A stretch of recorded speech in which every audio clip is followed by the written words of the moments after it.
This video is presented by MyBookie.ag. We are here for the predictions of the card headlined by Islam Makhachev versus Bobby Green. As we all know, Bobby took the fight on short notice. It was supposed to be Beneil Dariush there, but ultimately, the card is actually really fun. Starting off the whole card, we have a good fight in the flyweight division. Victor versus Carlos is going to be a good, well-rounded fight. Alejandro Perez versus Jonathan Martinez is going to be fun as well. A lot of people are looking forward to Terrence McKinney versus Petrosyan. That's one of the best fights on the entire card in my opinion. Terrence McKinney has an insane amount of finishes on his record. He's won every single fight by a finish. His power is insane. He's dangerous on the ground and he always finishes these guys off very quickly. Ziam is a lot more technical. He's patient. He's defensively sound. And that can make for an interesting fight as it goes into the later rounds. In the first round, McKinney is going to be a nightmare. But the farther it goes, Ziam is going to have a major advantage. Josiane Nunes is on the card. She's a pretty good prospect for that bantamweight division. Zhu Rong versus Ignacio Bahamondes is going to be an insane fight as well. That's actually a great placement for that kind of fight. I mean, headlining the prelims. Bahamondes is coming off one of the biggest knockouts of 2021 when he caught Roosevelt Roberts with that spinning hook kick. And this fight's going to be so good with Zhu Rong in there as well. He's so powerful. Definitely going to be a scrappy fight, and it made it hard for me to pick which one is the banger of the night. Starting off the main card, we have Armen Petrosyan versus Gregory Rodrigues. That is going to be an insane fight, man. Definitely looking forward to that one. That could be like the starter of any pay-per-view main card, in my opinion. Armen Tsarukyan versus Yoel Alvarez is going to be a great fight. That's actually the one I'm looking forward to the most of the entire card. In my opinion, that's the best fight on the card. And of course, we do have the main event, Islam Makhachev versus Bobby Green. It can go one or two ways, man, but Bobby Green's a massive underdog. I mean, it's going to be really hard to see him pull this off, but he possibly can. And that goes right into the prospect of the night. The prospect of the night is going to be Yoel Alvarez for sure. 19-2, 28 years old, master for the lightweight division. He's a submission machine, picking up on his striking skills that he showed against the biggest challenge of his entire career, Thiago Moises. Really showed up in that fight, but the guy has got to get his weight under control. He could do great things in this division if he's actually able to compete there. The fighter of the night is definitely going to be Islam Makhachev for sure. He's a guy that everybody has high regards for. A lot of people believe he might be the best fighter of the lightweight division, and we're going to have to see how he turns up against a short notice opponent. The banger of the night, in my opinion, is probably going to be Armen Petrosyan versus Gregory Rodrigues. These two guys always go for a man, especially on the feet. Even though Rodrigues isn't as much of a striker, the guy will brawl it out to get ahead. He has a good chin, he has good power, and he's definitely going to test Petrosyan's grappling skill. The fight of the night, in my opinion, is Armen Tsarukyan versus Yoel Alvarez. By far, the most technical fight on the entire card, and also has some of the most interesting dynamics going into it. And finally, the stake of the night, the guy who's in hot waters a bit, is Islam Makhachev. He took this fight on short notice against a guy who's not even ranked in the top 15. If he loses, he might fall in the rankings like we've never seen before, and it hurts his chances moving forward. With all that aside, we're going to go right into our first fight, Armen Petrosyan versus Gregory Rodrigues. I am super excited for this one, man. It seems like a lot of people are overlooking this fight or just don't know really what these two guys are made of. Armen Petrosyan is a long-time kickboxer, man. He's been on the scene. And Gregory Rodrigues is an 8-time national Brazilian Jiu-Jitsu champion. Definitely beats Petrosyan's accolades. Just from credentials, Rodrigues is a better grappler than Petrosyan is a striker. And you guessed it, this is going to be a striker versus grappler matchup. But the thing here is, Rodrigues is huge, man. It's confusing how he even cuts down to 185. The guy's 6'3" and built like a brick house. He's like the same height as Adesanya while being like 3 times thicker. Don't know how he makes the weight class, but regardless, man, the guy is so strong. When he gets a hold of fighters, man, it just shocks them how they're not able to shrug him off. And Petrosyan is definitely gonna have a hard time in the clinch with him once Rodrigues tries to get this fight to the ground. But it's not just brute strength that he has over his opponents. He's extremely technical with his trips, his hip throws, his takedowns in general are gonna be a problem for Petrosyan to get past. We've seen it in the past, man. Petrosyan is not shown to be that good against fighters who attempt takedowns. He's a masterful striker. Definitely going to have the advantage on the feet. He's going to be able to light Rodrigues up on the feet, but he's going to have a major disadvantage on the ground. We do know that Rodrigues has a good chin, and he can exchange with Petrosyan here and there, but it's going to be those takedown shots inside of those striking exchanges that Rodrigues is going to surprise Petrosyan with. You probably already noticed on the stats. A big problem for Petrosyan is his reach. 71 inches for a 6'2" fighter. That's a 5'11" reach, man, and Rodrigues has a 76-inch reach. That means that Petrosyan has to get closer to strike with him, throwing punches. He doesn't want to throw too many kicks because Rodrigues could potentially take him to the ground from those. Getting closer to throw his punches is going to allow Rodrigues to always be in distance to clinch up. On the ground, I think Rodrigues just gets his back and submits him. I don't think there's much Petrosyan could do to him. And even though Petrosyan has all the combinations, all the power, the striking speed to him, extremely good at gauging by switching stances for his strikes, I just ultimately think he's going to get way too close to Rodrigues, get body locked or something like that, tripped out,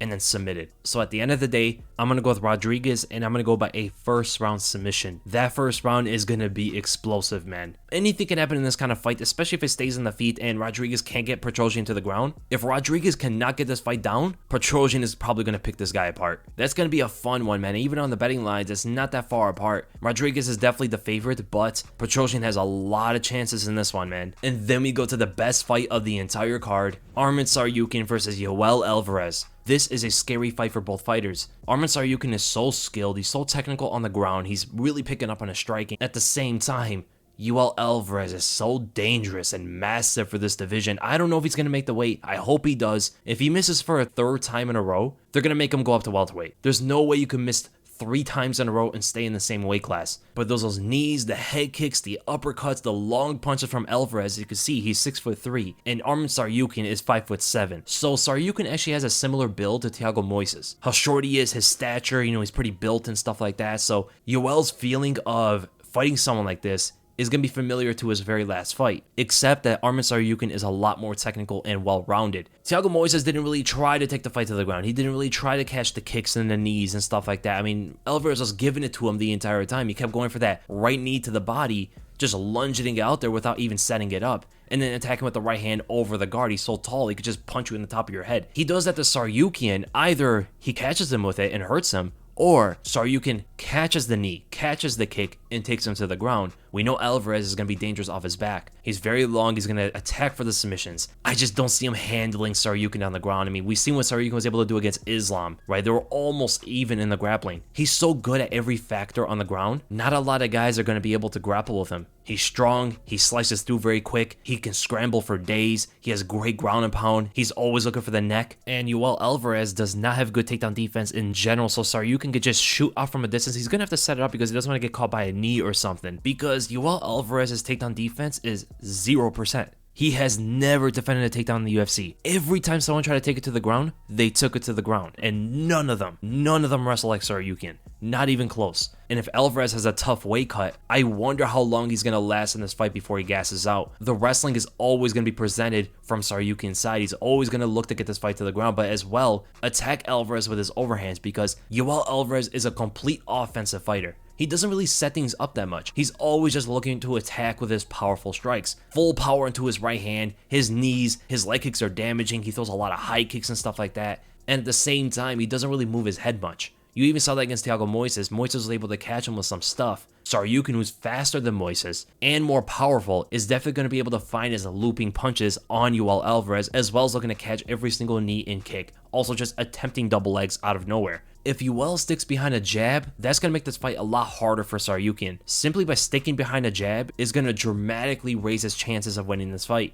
Don't be too aggressive, don't be too offensive. Look to set things up and keep the shorter fighter at bay, where you can see all of his attacks as well as trying to counter everything he does. Yoel Alvarez is a naturally good disruptor. He's really good at intercepting your movements and just generally looking to break your rhythm so he can start controlling the fight. But ultimately, at the end of the day, I'm going to have to go with Armen Tsarukyan, and I'm going to go by a decision win. Yoel just doesn't move his head too much. He's going to be a big target for Tsarukyan, not only to the head, but even leg kicks and stuff like that. And Alvarez's takedown defense is not really all that good. So Armen Tsarukyan, a decision win. He's actually a pretty big favorite over Alvarez. I don't know if I agree with how big of a favor he is, but probably should get this win. And then we go to the main event. Islam Makhachev versus Bobby Green. That doesn't even sound right. Doesn't even seem real that these two guys are fighting each other. Never would I have thought that Islam and Bobby Green would fight each other. How did he get himself in this position? That's so crazy. Just other fighters didn't want to fight Islam. Bobby Green took up the fight. All respect to Bobby, man. He doesn't even need to win the fight. He's won the fans over. This is a win-win situation for him. He took this fight on,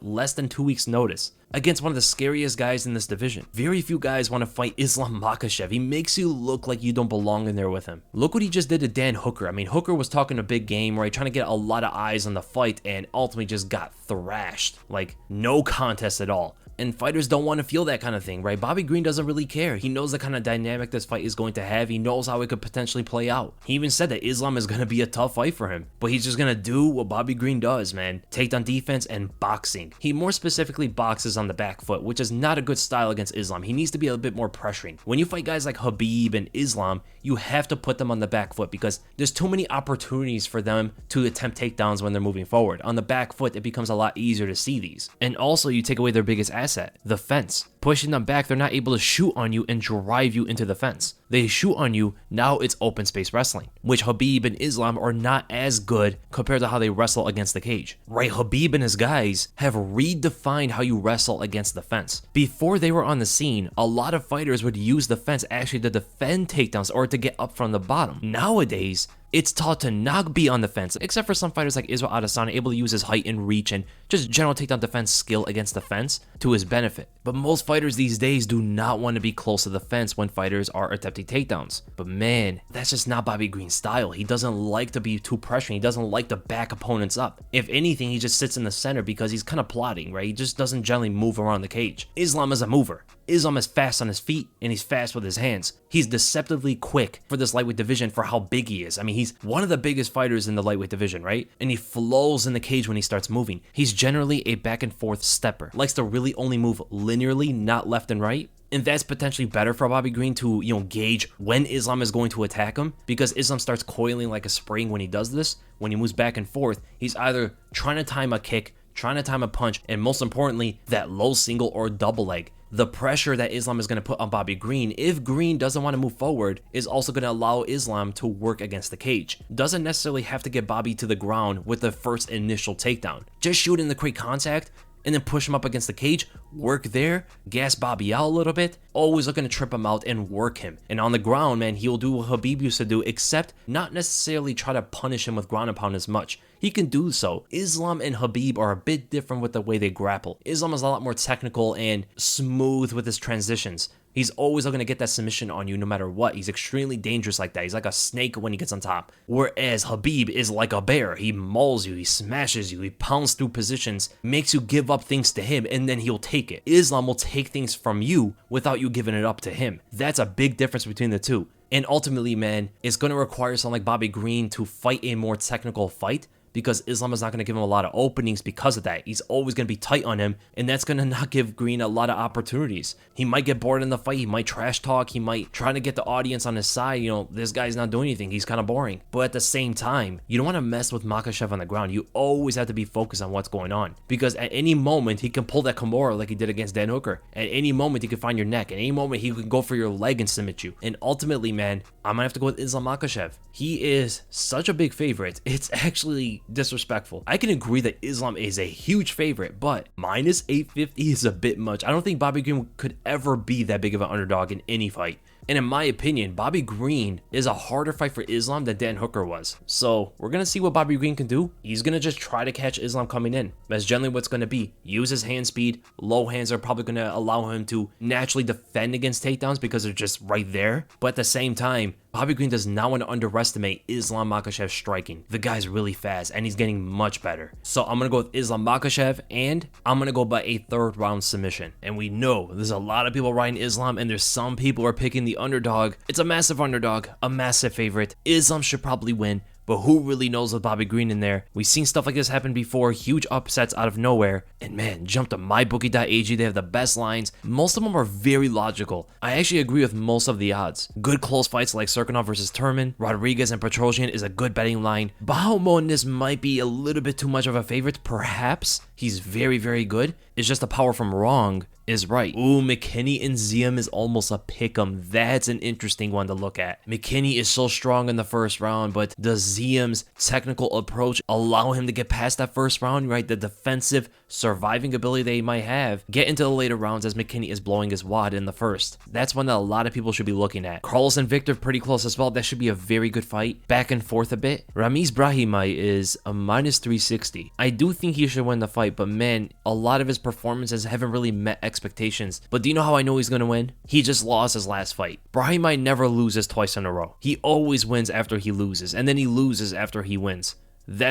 He has that kind of pattern going on. So off of numerology, Brahimite is going to win this fight. No, but I actually do think he's going to win, but it's a lot closer than the odds are giving it, in my opinion. They're really picking Martinez to blow right through the veteran. I definitely can see that happening. I mean, Perez hasn't been doing too well in his career as of late, and Martinez looked to rise in that division, man. He has really good glimpses. He looks like a world beater sometimes, and then at times he gets caught for making a huge mistake. Josiane Nunes is almost like a lock. I think she should absolutely win that fight. She's just way too powerful, and I think people are really going to notice how good she actually is. She's not technical. She's almost like a Jessica Andrade in some cases, just a bigger version. And man, a parlay really is looking enticing. I mean, with the big favorites like Islam and Nunes and perhaps Tsarukyan, that's probably the best lock for a parlay, or you just want to go with Islam and Nunes. That's the most secure parlay you can actually have. But there's some really good groupings you can have here. When you go on mybookie.ag, remember to use the promo code WEASEL. That's WEASLE, and you get the deposit bonus where MyBookie will match up your first deposit all the way up to $1,000. That means they're doubling whatever you put in, 1,000 or under. Just visit mybookie.ag today where you can win big. And ultimately, that's the end of the predictions, guys. I hope you guys enjoyed it, and if you did, make sure to give this video a thumbs up. If you enjoy my content, make sure to subscribe, and I'll see you guys in the next video. I might go live for the card.